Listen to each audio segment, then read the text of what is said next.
ठीक है। और पेट्रोल पे जो टैक्स लगता है ना वो लगभग 60। हाँ, पाकिस्तान में क्या लीटर चल रहा है? हाँ बताओ। देखो फंस गए तुम, पूछो कैसे? नहीं बता रहा हूँ। इंडिया की करेंसी के हिसाब से पाकिस्तान में पेट्रोल 85 रुपए लीटर और इंडिया में 98 है। अब बताओ किसकी ज्यादा है? तुर्की का हाल देख लो। एक सेकंड सुनो।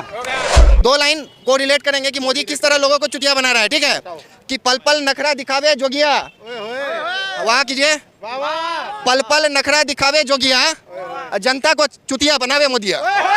ठीक है, क्राइम हर सरकार में हो सकता है, मगर सरकार की जवाबदेही होती है ना। योगी जी ने किस डीएम का, किस एसडीएम का, किस एडीजी लॉ एंड ऑर्डर का, किस पुलिस वाले का तबादला किया था हाथरस कांड में? मुझे बताओ क्या कार्रवाई हुई थी सरकारी तंत्र में? ऐसा तो है नहीं। कुछ भी नहीं हुआ। क्यों नहीं हुआ? मीडिया को क्यों नहीं दिया गया? ऐसा क्यों नहीं हुआ? हाथरस में ऐसी सिक्योरिटी थी कि मीडिया का 1% अंदर नहीं घुस पा रहा था, और देश की सिक्योरिटी इतनी लूज थी कि सीमा हैदर पाकिस्तान से आ गई नोएडा में। तो बताओ भाई, हाथरस की सिक्योरिटी, वो तो भैया चॉइस है अपनी। क्यों ना भाई, अगर पड़ोस का सही लग रहा तो भाई क्यों ना लावा भाई। कोई भी पाकिस्तान इंडिया आ जाएगा, कोई भी आ जाएगा, चॉइस है वो। और वो आतंकवादी निकल जाती, यहाँ पर एक बम धमाका ही कर देती तो चॉइस हो जाती। भाई देखो, मैं तो यही कहना चाहूँगा, सरकार इसके ऊपर अपना खुद का संज्ञान लेगा। ऐसा नहीं है कुछ लाया, अगर वो ले आया गलत था सही था, प्रशासन इसके खुद जिम्मेदार है, खुद लेगा। हाथरस के कांड में कौन जिम्मेदार है? सब पुलिस वालों ने बॉडी जलाई रात में, कौन जिम्मेदार है, सरकार या पुलिस वाले? ऐसा तो है नहीं, सरकार ने संज्ञान लिया, बिल्कुल लिया है। कितने पुलिस वाले, कौन सस्पेंड हुआ उसमें? और डीएम कौन सस्पेंड हुआ? और क्या क्या विकास हुआ? विकास विकास बताओ जी। हमारे यहाँ तो मेरठ तक वो आ गई जी, ट्रेन आ गई, metro, bullet train, rapid train. बताओ जी, जिसके लिए तरस रहा था काफी टाइम से। बताओ क्या विकास? मेरठ एक्सप्रेस वे सब जानते हैं, सबने देखा। इस एक्सप्रेस वे पे इंद्रप्रस्थ दिल्ली से चालू है, और आप जाओगे छिजारसी पे पहला टोल है। टोल है 250 रुपये का। छिजारसी तक टोल जो है 50 किलोमीटर होगा, 50 से भी कम है, 40 किलोमीटर है, मान लो 50 ही है। 50 किलोमीटर चलने के लिए आपको 250 रुपये देने पड़ रहे हैं। ठीक है, कितने रुपए पर किलोमीटर हुआ? जो भी हुआ है, कितने रुपए पर किलोमीटर हुआ? जो भी हुआ होगा, ठीक है। 5 रुपये पर किलोमीटर। ठीक, 5 रुपये पर किलोमीटर का आपको देना है, इतना अच्छा इंफ्रास्ट्रक्चर मिला है। ठीक भाई, अगर सरकार कर रही है, सरकार का एक काम वेलफेयर भी तो है कि जनता के फायदे के लिए काम करना। अगर इतना टोल देने के बाद डेवलपमेंट मिलेगा, इतना पैसा आना है, इतना प्राइवेट फंड आना है, ठीक है, तो कोई भी बना देता है इन सड़कों को। तो अगर इतना पैसा ही कमाना है सरकार का काम पैसा कमाना नहीं होता। ठीक है, सरकार का काम होता है जनता के लिए वेलफेयर काम करना। इतना टोल देके, मुंबई का टोल देगा तुमने, अटल सेतु, स्विफ्ट, एक मिनट कंप्लीट ले रहा है। सरकार इंफ्रास्ट्रक्चर दे नहीं रही है। नितिन गडकरी के उसमें कितना विकास हुआ बताओ, सबके सामने है। इंफ्रास्ट्रक्चर के मामले में देख लो, अटल सेतु, ठीक है, जो बना मुंबई में, मारुति स्विफ्ट डिजायर की जो EMI है वो 8,000 9,000 रुपये है, और अटल सेतु पे चलने की जो EMI है महीने की वो 12,000 रुपये है। तो गाड़ी की किस्त भर ले या टोल भर ले, पहली बात। क्या विकास मिल रहा है, लेकिन किन शर्तों पे मिल रहा है वो भी देखने की बात है। क्या आम आदमी जाएगा उस पर? जा सकता है एक लोअर आदमी, ठीक है, नहीं जा सकता ना। तो भाई ये तुम्हें समझनी पड़ेगी। अगर इतना टोल वसूलने के बाद सरकार सड़कें देंगी तो प्राइवेट कंपनी कोई भी बना देता है, इतना पैसा खर्च करता है। इससे पहले इतना टैक्स, इतना GST किसी सरकार ने नहीं लिया। सुनो, नहीं एक मिनट कंप्लीट कर दूं। हाँ बोलो। अगर पहले से ये विकास इतना हो चुका होता तो आज सरकार को इतना वो ना लेना पड़ता। जब 70 सालों में कोई विकास ही नहीं हुआ और जनसंख्या इतनी लिमिटेड अनलिमिटेड बढ़ गई, तो एकदम से विकास चाहिए। यहाँ हर युवाओं को गाड़ी चाहिए, बंगला चाहिए, हर विकास चाहिए। जवाब सुनिए। जनसंख्या, ये जनसंख्या का बहुत आंकड़ा ले आते हैं भाई साहब। पहली बात, जनसंख्या किसकी बढ़ी है देश में, ये बताओ। किसकी बढ़ी है? कौन सी कम्युनिटी की बढ़ी है? कम्युनिटी पे क्यों जा रहे हो? देश की लगाओ ना। चलो देश की बढ़ गई। सुनो, हिंदू मुस्लिम पे जा रहे हो? नहीं पूछ रहा हूँ। लोग भाई जब भी जनसंख्या की बात आती है लोग दूसरी तरफ इशारा करते हैं, इसलिए मैं पूछ। सुन, अच्छे होने ही चाहिए हिंदू मुस्लिम। तो इसमें समझना चाहिए। पहली बात तो अगर कंपैरिजन करेंगे, इंडिया में पेट्रोल सबसे ज़्यादा टैक्स वसूलने वाली सरकार इंडिया की है आज की डेट में, पेट्रोल डीजल पे। ठीक है, और पेट्रोल पे जो टैक्स लगता है ना वो लगभग 60। हाँ, पाकिस्तान में क्या लीटर चल रहा है? हाँ बताओ। देखो फंस गए तुम, पूछो कैसे? नहीं बता रहा हूँ। पाकिस्तान में पेट्रोल की कीमत है 276 रुपये पर लीटर। अब सुनना ध्यान से। और पाकिस्तान की करेंसी इंडिया की करेंसी है 1/3। अगर इंडिया के रुपए में उस रुपए को लगाओगे तो इंडिया में 82 से 85 रुपये आएंगे। यानी अगर इंडिया के 85 रुपये खर्च करोगे तो पाकिस्तान के 276 बन जाएंगे। यानी इंडिया की करेंसी के हिसाब से पाकिस्तान में पेट्रोल 85 रुपये लीटर और इंडिया में 98 है। अब बताओ किसकी ज़्यादा है? तुर्की का हाल देख लो। एक सेकंड, सुनो सुनो सुनो सुनो, नहीं मैं तो बता रहा हूँ ना भाई, ये सुनो तो भाई, सुनो ना, रिसर्च आप भी आ जाओ।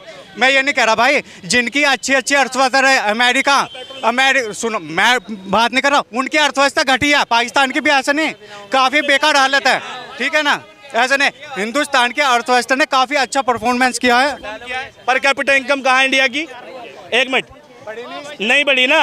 सुनो सुनो सुनो, बता रहा हूँ। चाइना से कंपेयर करोगे अर्थव्यवस्था? सुनो सुनो, ठीक है, चाइनीज करेंसी जो थी, क्या नाम है, युआन नाम है, ठीक है, चाइनीज करेंसी पहले इंडियन 9 रुपये में चाइना का 1 रुपया बनता था। आज इंडिया के 12.5 रुपये खर्च करने पड़ते हैं जब चाइना का 1 रुपया बनता है। पहले इंडिया के 65 रुपये में अमेरिका का $1 बनता था। आज इंडिया के 85 रुपये में अमेरिका का $1 बनता है। तरक्की करी है। इंडिया की पर कैपिटा इनकम 2014 से पहले 103 थी, ठीक है, आज 117वें नंबर पे इंडिया ने तरक्की करी है, ठीक। अब भारत की जो इकोनॉमी थी मनमोहन के टाइम पर 145 रैंक पे थी। ध्यान से सुनना, हाँ, मनमोहन, सुनो, मनमोहन कुछ भी सही, सुनो, आज इंटरनेशनल लेवल पे भारत की वो मोदी की देन है, कोई नहीं जानता था इंडिया को। अब क्या कुर्सी लगती है बाहर? अब कुर्सी लगती है। अच्छा, ये कहना चाहे 2014 से पहले कोई नहीं जानता था इंडिया को? क्यों न? क्या हैसियत थी, मतलब कि देख सकते हो आप, कौन किस मुद्दे पे सीरियस लेता था। आज पूरी दुनिया भारत के मुद्दे पे सहमत रहती है, हर चीज पे। इंडियन आर्मी किस रैंक? एक मिनट, इंडियन आर्मी इंडिया को जानते नहीं तो IPL 2008 में चालू हुआ था इंडिया। हाँ, और इंडियन आर्मी कौन से रैंक की आर्मी है? चालू कर लेता IPL पूरी दुनिया में, ठीक है। इंडिया की जो आर्मी है 4th लार्जेस्ट आर्मी है। कब बनी? इसकी मोदी सरकार में 4th लार्जेस्ट आर्मी, सबसे बड़ी जो आर्मी है इंडिया की है, दुनिया की 4थे नंबर की रैंक है। कब बनी? मोदी की सरकार में या कांग्रेस की सरकार में? किसी में भी इसकी जानकारी नहीं है। किसमें? अरे यार जानकारी नहीं है कोई। परमाणु एटॉमिक पावर इंडिया कब बना? एटॉमिक पावर, ठीक। इंडिया की कोई आइडेंटिटी नहीं थी, इंडिया की कोई आइडेंटिटी नहीं थी, ठीक भाई। भारत में, ठीक है, भारत दुनिया में 60% अनाज का वो है, ठीक है, यहाँ से एक्सपोर्ट करता है, पूरी दुनिया को खिलाता है, ठीक है। लाल बहादुर शास्त्री की हरित क्रांति की वजह से, पढ़ा होगा आपने। ये मोदी की सरकार में की देन है, ठीक है। कुछ 70 सालों में कुछ करोगी नहीं क्या? हैं? 70 सालों में इतने करा? 70 क्या किया मोदी ने? मैं जानना चाहता, क्या किया? वही क्या किया, क्या नहीं किया, बता दो, क्या नहीं किया। मैं बताइए, आप अपने व्यक्तिगत स्तर पे आप में क्या चेंजेस आए, ये बताइए। सुरक्षित हो, मानते हो, महसूस करते हो अपने आप को? क्या चाकू लग रहे थे? मैं ना लग रहे थे भाई साहब, पहले पकड़ के मार रहे थे, गोली लग रही थी पहले से। आज सुरक्षित तो खड़े हैं? अरे एक बात है भाई, योगी की बात सुन लो। कोई आज भी उत्तर प्रदेश में, सुनो उत्तर प्रदेश में, सुनो मैं बता रहा भाई, उत्तर प्रदेश में कोई आज पत्थर उठा के दिखा दो। अरे मेरा बात सुन। एक बात है, आज तक मैंने इसमें सुरक्षित माहौल नहीं देखा। आज मैं ऑफिस जा रहा था, सुबह 9 बजे एक 70 साल की मतलब औरत वो रो रही है, बोल रही है कि साला मेरे को कोई देखने वाला नहीं है, 70 साल का हूँ मैं, मेरे को टीवी हुआ है, कोई देखने वाला नहीं है। तुम बोले आंटी आपका बेटा का, मेरा बोलती है मेरे को बेटा नहीं है। साला उसके लिए तुम अनाथ आश्रय नहीं खोल सकता है क्या? तुम उसको ले जा नहीं सकता है? सुनो, आपकी क्या जिम्मेदारी थी? आप मुंह फेर पे निकल गए। मेरी बात सुनिए। सभी कोई जानता है कि भारत एक धर्म प्रधान देश है। यहाँ पे कोई भी धर्म के विरुद्ध कोई नहीं बोलेगा। सब जानता है कि जय श्री राम तो जय श्री राम। लेकिन आपका एक व्यक्तिगत प्रैक्टिकल रूप से देखिए कि हमको खुशी हुई कि राम जी को घर मिला, लेकिन 70% जनसंख्या आज सही ढंग से उसको खाना नहीं मिल रहा, पीना नहीं मिल रहा। बुजुर्ग साला रोड पे खड़ा है, उसको घर दीजिए ना आप। विकास हुआ कि नहीं मोदी राज में, ये बताइए। मैं मोदी के लिए एक लाइन बोलना चाहूंगा। आप सभी को रिलेट करेंगे, ठीक है, कि पल 2 लाइन को रिलेट करेंगे कि मोदी किस तरह लोगों को चुतिया बना रहा है, ठीक है, कि पल नखरा दिखावे जोगिया, वाह कीजिए, पल नखरा दिखावे जोगिया, जनता को चुतिया बनावे मोदिया, ठीक है। और बताइए ओ इतना और लाइनें तो आशा करता हूँ कि ये 2 लाइन मोदी जी के पास जाएं तो मोदी जी अगर आएंगे तुम्हारे पास अगर चुनाव जीत जाए तो जनता के लिए कुछ बेहतर करें। मैं उनसे विनम्र निवेदन करना चाहूँगा कि ये जो आप ऊपरी लेवल पे अमित शाह जी और मोदी जो गेम खेल रहे हैं ना, ये 2 बहुत बड़े खिलाड़ी हैं जो कहीं भी जाके अपना। अब एक नोटिस कीजिएगा कि वर्ल्ड कप का फाइनल मुंबई में भी हो सकता था, दिल्ली में भी हो सकता था, बेंगलोर में भी हो सकता है। चुना कहाँ? नरेंद्र मोदी स्टेडियम। अगर जीतेंगे तो जीत का क्रेडिट लेंगे, समझ रहे हैं कि नहीं? लेकिन बेचारा हार गया तो क्रेडिट तो ले नहीं पाएगा। होता है रोहित, मैच ऐसे हार जाते हैं कभी कभी। अब तो वहाँ तो वही ना बोलना पड़ेगा। तो बेसिक अभी इंडिया को जरूरत है कि बेसिक लेवल पे कुछ काम किया जाए। जब तक बेसिक लेवल पे काम नहीं करेगा इंडिया का भलाई नहीं हो सकता। 10 साल कैसे रहे मोदी जी के? अब 10 साल कैसे रहे, देखिए होता क्या है ना कि सिंपल सी बात है। मैं एक एग्जांपल देके आपको समझाने की कोशिश करूंगा, ठीक है? आपकी क्वालिफिकेशन क्या है? ग्रेजुएट हूँ, मास्टर्स कर रहा हूँ। सपोज आपने बीएससी कर रखा है, ठीक है? अभी आपको मतलब एक जॉब की रिक्वायरमेंट है। हाँ, मैं समझा पाऊँ या नहीं पता नहीं, ठीक है? आपने एक जॉब के लिए अप्लाई किया, आप एक लोअर फैमिली बिलोंग करते हैं, ठीक है? और आपको अभी एक जॉब की रिक्वायरमेंट है, ठीक है? और जॉब है नहीं मार्केट में, तो आपकी फर्स्ट प्रायोरिटी क्या रहेगी? जॉब, ठीक है? और हाईएस्ट लेवल की प्रायोरिटी क्या रहेगी कि एक एक्सट्रीम लेवल का जॉब मिले, या फिर आप कुछ बहुत बड़े आप अपने पैशन लेवल पे खेलें कि आपका कोई पैशन है। Suppose you want to become a singer बने, लेकिन आपका जो बेसिक लेवल है कि क्या है कि मेरे को एक जॉब चाहिए क्योंकि हम अपना नीड फुलफिल कर पाएँ। तो अभी 70% जो यूथ है ना इंडिया की, उसको बेसिक रिक्वायरमेंट पूरा ही नहीं हो पा रहा है, तो वो अपना एक्सट्रीम लेवल का डिज़ायर कैसे फुलफिल करेगा? तो इंडिया भी वही है। इंडिया अभी एक्सट्रीम लेवल पे जो है, एक लो लेवल पे जो रिक्वायरमेंट है वो फुलफिल नहीं हो पा रही है।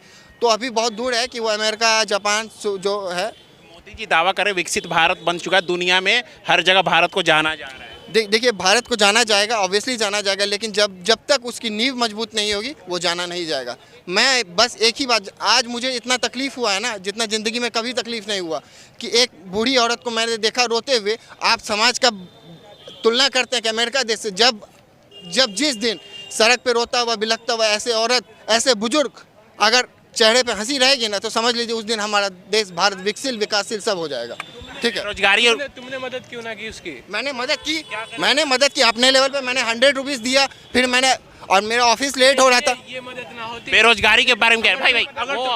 बेरोजगारी पर क्या? देखिए बेरोजगारी पे यही बोलना चाहूँगा, जब तक पॉपुलेशन कंट्रोल नहीं होगा बेरोजगारी खत्म नहीं होने वाला, ठीक है? पॉपुलेशन कंट्रोल बीट लाना पड़ेगा। 6000 की मोदी सरकार तो ला रही है, कहाँ ला रही है? हाँ, देखिए ना, चाइना में आ गया है, इंडिया में कब आएगा? हाँ, कभी आपने कंपैरिजन करके देखा है चाइना और इंडिया का पॉपुलेशन ग्रोथ कितना है? कभी वर्ल्ड वो मीटर खोलिएगा, ठीक है? गरीबी देखिए, पॉपुलेशन इतने होते हुए भी गरीबी कितना कम है, समझ रहे हो? कहाँ पे गरीबी कम है? कौन, किस एंगल? 10 साल में गरीबी कम हो गई, ये कहना चाह रहे हैं। और एंगल से आप अमीर लगते हैं? बताइए किस एंगल से आप अमीर लगते हैं? अमीर किस एंगल से लगते हैं, बताना जरा, किस एंगल से लगते हैं बताओ। देखिए अब मेरे रोलेक्स की घड़ी ना नहीं अमीर ना दिख रहा।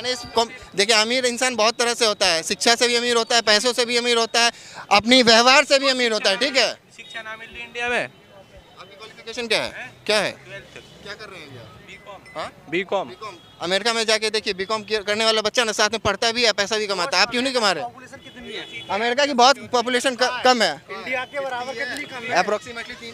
हमारे देश की पॉपुलेशन कितनी ज़्यादा है। मोदी ने 10 साल में बहुत बेहतर किया है काम।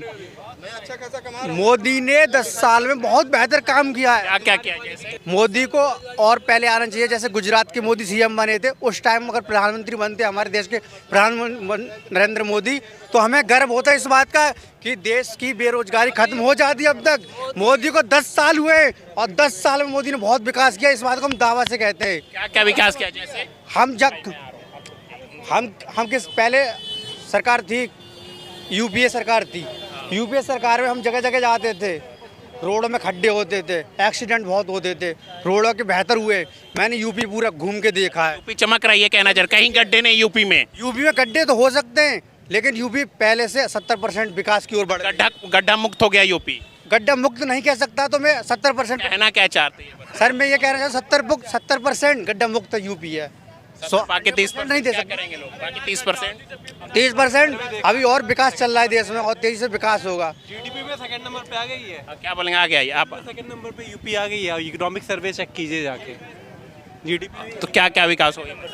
विकास की बात, सर विकास की बात नहीं कर रहा हूँ। जो जीडीपी है, उस जो इकोनॉमिक सर्वे हुआ है, नया जो इकोनॉमिक सर्वे हुआ है, उसमें यूपी सेकंड और थर्ड नंबर पे आ गई है। वो एक समय बहुत नीचे पॉपुलेशन के हिसाब से वो रहता है, ये 25 करोड़ है सबसे ज़्यादा। मैं इकोनॉमिकली वे में बता रहा हूँ, इकोनॉमिकली वे में इकोनॉमी के हिसाब से ही मिलता है भाई बजट। पर क्या अगर मिलेगा ना तो इकोनॉमी पॉपुलेशन के हिसाब मेरी बात सुनिए, पर कैपिटा इनकम देखा जाता है, किस स्टेट का पर कैपिटा इनकम कितना है, तो इसके बेसिस पे जो यूपी की जो ग्रोथ है वो पिछले 4-5 साल से वो भी 8 से 10% तक रही है। क्वार्टरली बता रहा हूँ मैं, उसके बेसिस पे यूपी में काफ़ी ग्रोथ हुआ है, ठीक है। और पहले इसको बीमारू स्टेट में गिरा जाता था, जो कि पहले के जो विशेषज्ञ थे उन्होंने बताया था बीमारू स्टेट जैसे बिहार हो गया, छत्तीसगढ़ हो गया, झारखंड हो गया।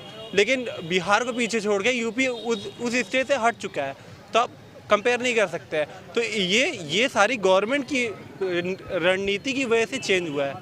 मोदी जी के 10 साल कैसे रहे, बेरोजगारी महंगाई पर क्या बोले? मैं मोदी जी के बारे में नहीं, मैं योगी जी के बारे में बात कर, मोदी स्टेट के बारे में पूछा है। अब तो मोदी जी के मेरा सब्जेक्ट नहीं है, मैं उस सब्जेक्ट में मैं बहस ही नहीं कर रहा हूँ। नहीं, मैं बहस नहीं कर रहा हूँ, मैं राय पूछने, सर्वे पूछने आया हूँ। मैं स्टेट पॉलिटिक्स 10 साल मोदी जी के कैसे रहे?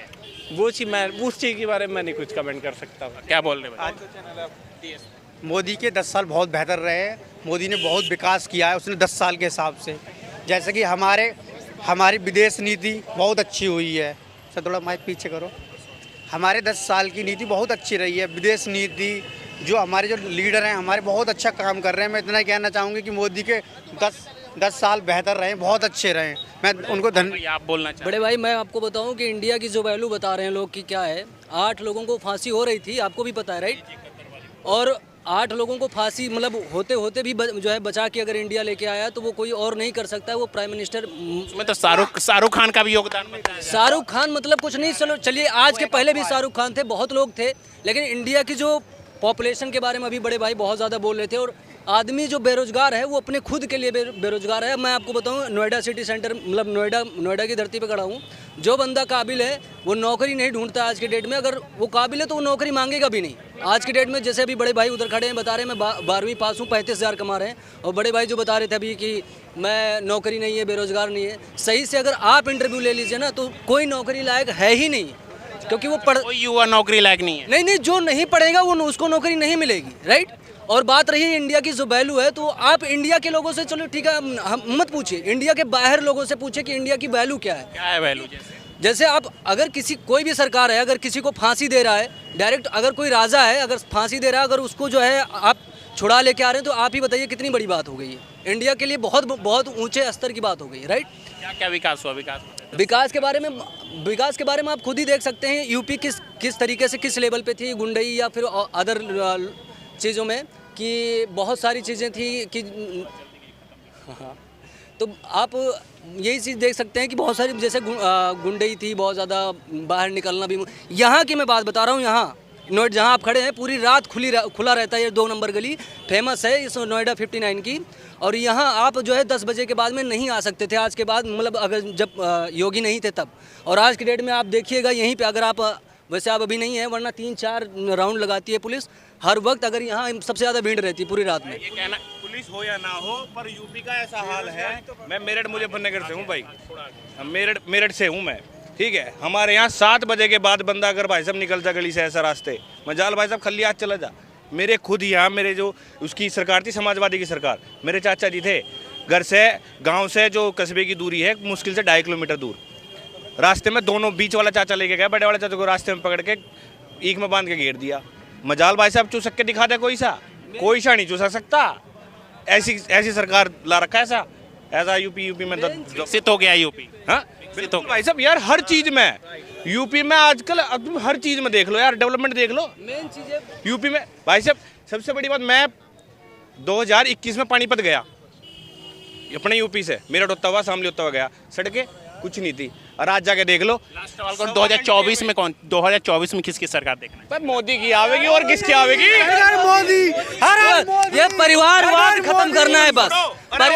छोड़ो सुनो भाई, अगर और कोई यहाँ विपक्ष का है तो बता दे ऑप्शन क्या है? बस और कोई है नहीं भाई। घर घर मोदी, हर मोदी, और मोदी के बिना कोई ऑप्शन ही नहीं है भाई। बस